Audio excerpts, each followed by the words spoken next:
Mga kapuso, mahilig ba kayo maglagay sa mga sasakyan ninyo ng mga tinatawag na personalized na mga sticker o yung tinatawag na family decals?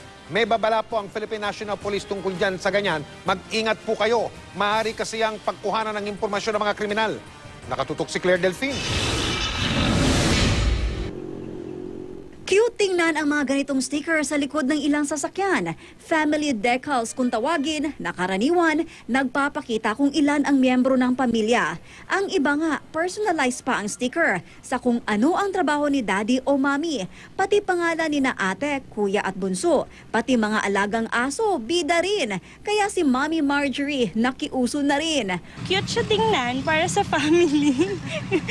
Harmless man sa unang tingin, pero ayon sa Philippine National Police, nagbibigay na ito ng impormasyon sa mga may masasamang balak tungkol sa pamilya mo. Malaking posibilidad na magamit sa masama. Paano? Unang-una, siyempre sa mga budel-budel at sa dugudugugang.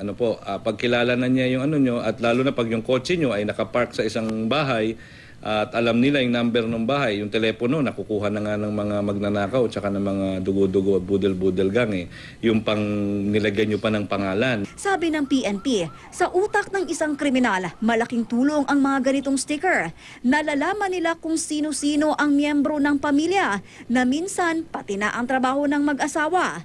Nagkakaroon sila ng ideya sa klase ng buhay na meron ka, at kung isasama pa sa sticker kung anong klaseng asong meron ka, nalalaman nila kung guard dog ba ito o hindi. Sa Amerika, nagbabala na rin ang pulisya laban sa paggamit nito. Kung cute lang naman daw ang dahilan, sana wag na lang makiuso, lalo na kung ang seguridad ng pamilya mo ang posibleng malagay sa peligro.